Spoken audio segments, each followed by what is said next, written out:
Dear all, welcome to the one-on-one set. The age-old saying that a healthy mind lives in a healthy body is extremely crucial for us today. The rat race to be successful and the hectic routine of people have degraded their fitness level. But fact remains that staying fit is an important aspect of our everyday lives. And tonight, during this episode of One on One, our guest, Jonathan Claire, who is a fitness coach, is going to share with us some fitness tips and his journey in this industry. Jonathan, thank you so much for joining us in the studio of the MBC. Thank you very much for your invitation. Jonathan, in order to function effectively in anything we do, we need to be physically fit. Yes, It helps us to to focus well and confront any challenges that come in our way. Jonathan, you've been a fitness coach for around 15 years. So share with us, how did you develop this interest in fitness? I developed that interest when I was 16 years old. I started to practice martial arts. And to be honest, during that time, I was a bit overweight. And at 19 years old, I started to work in the hotel industry. And this is how I started to work as a trainee in the entertainment team and the fitness center. And as from that time, it was in 2008, I followed a few classes in fitness in Switzerland, in Mauritius, and also in England. And my main goal was really to help people, people to feel proud of themselves, to give the best of themselves during training, and especially to be mentally good as well. So this is how I got really inspired to become a personal trainer. So you always had that innate passion for sports? Not really. Since my childhood, I was just playing soccer for fun. And like I said, as from 19 years old, I really got into the fitness industry. And this is when it really kicked in. And so far, I followed a few classes. I give almost like 9 varieties of fitness classes. And I'm still passionate about it until today. Jonathan, today people are able to take time to play on their virtual smartphones, but when it comes to burning the calories that the food they consume, there are so many excuses available. People refuse to take time to take care of their physical body, practice some sports and exercises. What are your views on that? My views is that people are getting a lot addicted to mobile phones. For sure, I see that almost every day at the gym. In between trainings, in between sets, sometimes when you have to rest for at least 1 minute, I see people on their phone resting for 10 minutes. And this in the future have a negative impact for sure about the training. Otherwise, it's going to be quite useless. So I see that almost every day for sure. Mobile phones and especially social media, which is taking a lot of time because now everybody wakes up. The first thing that we do in the morning is just to check the phone. And I'm pretty sure that over time, this is going to have a negative effect about their life for sure. Yeah, they become a slave of the technology, we can see. Yes, slave of technology and also lazy. So for sure, it consumes time. And people dare to say we don't have time to exercise at least 30 minutes. So nowadays, we don't really have to go in the gym to exercise for sure. We can also exercise at home. There's a lot of easy exercises that everyone can do with or without equipment.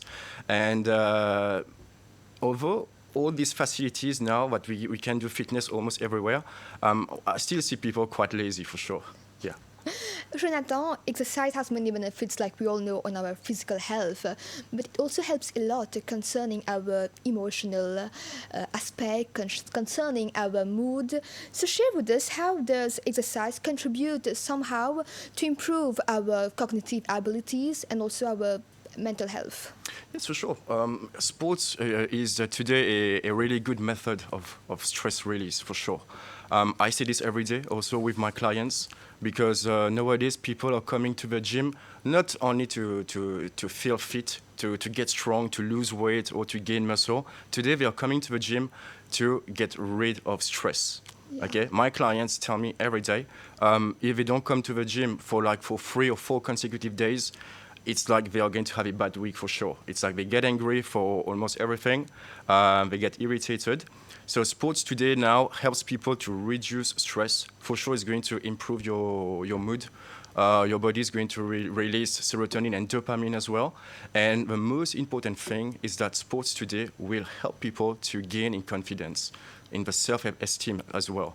Because today, if you feel shy, if you don't feel good about yourself, if you just practice some sports, you will see definitely after 30 minutes, your mood will completely change. You're going to be proud of yourself because it will be considered as an achievement, especially if that person, for example, is a bit lazy or don't like to do sports at all. But you can see it directly now that when somebody don't like to do any type of sports, this person is not motivated. What happens? This person is more prone to develop like cardiovascular disease, diabetes, overweight, and this is the negative impact for sure that laziness can cause to a person today. But for sure that today all my clients tell me that sports for them is just a stress relief now. It doesn't matter about only losing weight or gaining muscle. It's just for the good functions of mental, for I sure. think you're right from what you're saying. Nowadays, sports, practicing some exercises, even half an hour in a gym, brings out a beautiful self-confidence in people, you Yes. know, and it somehow makes you feel that you're being productive also. Yes, for sure. You feel more productive because let's say that you go to the gym in the morning, okay, you work out, and then you take a shower, and then you get back to work. For sure, it's going to improve your level of energy as well. And like I said, after sports, your body releases this hormone that we call the endorphin hormone, which puts you into a happy mood. You're really like confident, and for sure, you're going to be more productive during the day because you will have more energy as well. But we should also know that making any lifestyle changes can be challenging for someone. You know, to adapt to that new routine, going to gym regularly, it can be quite challenging. So, what are the key principles that a beginner should take in mind while setting a fitness goal? A beginner should take in mind that above all, he must be above all disciplined. Why I say discipline? Because you can't only be motivated, because a person won't be motivated every day. Okay, you can be motivated for like 1 week or 2 weeks, but then your motivation eventually goes down for sure. But being disciplined, it will help you to stay consistent. So technically, discipline is about the schedule of your workout. So just make a weekly planning and also have a time that you're going to exercise, and then you need to stick to that for sure. And then secondly, it's about your diet. Okay, a lot of people, they are ready to go to the gym, but they are not ready to change the way that they eat every day. Okay. So technically, a diet plan is the most important thing, and like we say, as personal trainers, we all know that 80%, 100% of the success will be 80% about nutrition and 20% about exercise, for sure. It's also, I think, that the goal should be realistic. Can't expect someone to lose weight in 2 days, right?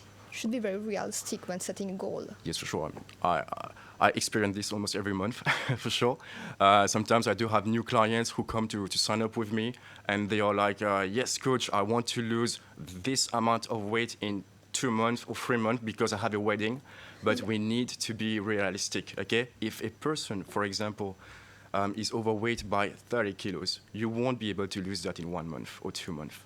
Okay, so the best thing to do is to set up a plan, a realistic plan about each week how much kilos, pounds this person need to lose. And he need to stick to that. And also, he need to stick to the diet. Like I said, is the most important thing for me. So, what are the exercises that you recommend someone should practice in order to lose weight? In order to lose weight, there's a few exercises that someone can do. He can do, like, for example, high intensity interval training. We call it the HIIT training in the fitness language. It's all about lifting weights, not really heavy weights, but it should be like weight training, resistance training with elastic band. You can also do like circuit training. There's a few stations around the gym, and then you just swap in between. And in between that, you have only like 30 seconds of cool down, and then you just start another exercise. So technically, to lose weight, it should be like a fat burning program. Nowadays, going to run on the treadmill for like 1 hour, it's not going to be enough. Why? Because you can do like 1 hour of cardio, of running, or even cycling. You're not going to lose that amount of calories that you're expecting Okay. for sure. So this is why it is better to add to vary the workout for sure, but you need to add like resistance training, strength training, and you can also add some Pilates or even yoga training as well for to improve your mobility as well. What do you mean by resistance training and strength training? Resistance training, it can be done, it can be performed with some elastic bands. Elastic bands, you do a few sets of 3 or 4 sets, and then you just swap to the other exercise. But strength training is most about weight training, dumbbells, machines at the gym. It's better to do this type of training really to use weights. You can do squats as well. This is going to burn much more calories instead of doing only cardio for sure. So just like exercises can help someone to lose weight, it can also help someone to gain weight in a very healthy and holistic way, right? So Yes. share with us those aspects. How can someone gain weight in a healthy way? Is it by lifting weights, gaining some muscles? It's not only about lifting weights. First of all, it will be about nutrition, for sure, because this person must know exactly how much calories his body need to intake per day, for sure. Okay, so we call it the BMR. This is how the metabolic rate of this person works. So, for example, if you need 2,000 calories per day, okay, so you can technically increase that, which means you're going to increase the amount of meals that you consume almost every day, and also about how much protein your body needs as well. Okay, so this is why, like, if somebody is already, let's say, very skinny, but this person need to gain weight, lifting weights is not going to be enough. So this person will have to eat a little bit more. Okay, so he needs to track the amount of carbohydrates, protein, and also carbs. So this is how it works. You eat more to gain weight, to gain muscle as well. So you need to combine these two, like weight training, and especially eat more a little bit. And just like a good book with the beginning, middle, and end, exercise also falls into the same template. The beginning is, in fact, the warming up before doing any exercise. It's important, right, to do warm up. The middle is the doing the exercise, practicing those movements, and then the end is the cooling down. Explain to us why is it important to do warm up and cool down also. The warm-up is extremely important. Why? Because you need to warm up your muscle first. Because if you don't warm up, you might injure yourself during the training, which means the muscle was not ready to get into actions. So this is why the warm-up is very important. It activates your muscle tissues. Okay? And then your body is already warm, and then gradually you can start your training by adding weights from time to time, for sure. And why we need to cool down as well. Cool down, we can do it after. We do it especially after the training, which means the heart rate need to get down. Your heart rate need to get back to normal. And how to pump for this? That's very easy. We just do like some stretching movements. You can just lay down on the mat. You stretch a few parts of the body, and then you focus about your respiration as well. And then gradually, then the heart rate slows down, and then it's better this way for sure. Jonathan, tell us a bit about you now. What are your personal fitness goals? My personal fitness goals right now is I want to give more Pilates classes. Why I want to give more Pilates classes? Because I'm having a few demands recently in the north. And so far, I'm more focused about personal training, which is a one-to-one coaching with my clients. And this is what I want to develop a little bit more in the north of the island. It is Pilates sessions. Pilates is a type of fitness where you focus more about the core muscle tissues, where you use it for rehabilitation, where you use it to adjust the spine as well, to correct the spine. It's going to improve mobility and flexibility of a person. So this type of fitness class is in huge demand actually in the north, and maybe as from next month I will try to give a few during the week. So. This is my personal goal actually for fitness. So can it be practiced by anyone at any age? It can be practiced by anyone, for sure. At any age, let's say as from 11 years old, 12 years old, it's much more recommended for it. And yes, so it doesn't matter how old you are. I mean, like the oldest person I had one day for Pilates, she was almost 97 years old. It was during the time when I was working in the hotel industry. So basically, this type of class is really suitable for everyone. Yeah. And what are the aspects that you take into consideration before planning a workout program for your client? First, we need to know a little bit about the history of a person. First, we need to know what are the capabilities of a person. If this person has some injuries, for sure, medical issues, and also about how active the person is. Okay, these are the first things that we look for before. And then we see how much time the person can work out during the week, depending his planning, the job, and families and stuff. And then at the end, it all depends about the goals of a person. What is this person looking for? To lose weight, to lose weight, to gain weight, and then we need to fix some objectives and to see if we can go forward. For sure. So do you have any specific training style also? I don't really have a specific training style. Why? Because I like to vary my workout. Because every client is different, okay? And if I need to take an example for the client, first I always ask my client what type of workout they like to do, okay? And if they tell me they don't like to do this thing or this thing, then I need to adapt to them. Why? Because I want my clients, to enjoy the session. Yeah. Not that it is a painful moment for them. They are just praying. Not a torture. Yes, we are just praying that the session finish and then they can go home. No, for me, I like when my clients really have fun doing it, and this is why they are very, very regular. Because most of my clients, it's been almost 1 year coaching them. Every time they are just renewing the contract for their personal trainings, and this is what I like to do. Some days I like to do like strength training. The next day, I will do some mobility to improve their flexibility. The next day, it will be circuit training because I like to vary my workout because I'm afraid that my client gets bored about it. And the more I vary my workout, so the better I feel. And it helps me also to stay up to date about the fitness classes, what we give. How do you see your journey so far as a fitness trainer then? Very challenging because I started when I was 19 years old, like I said. And this job really helps me to travel the world because except Mauritius, I've been working on cruise ships as a fitness supervisor. I had to do a training in England for 3 months for that. And then I went to America and then I started a completely different life on board. Working on cruise ships also helped me to be, let's say, much more organized.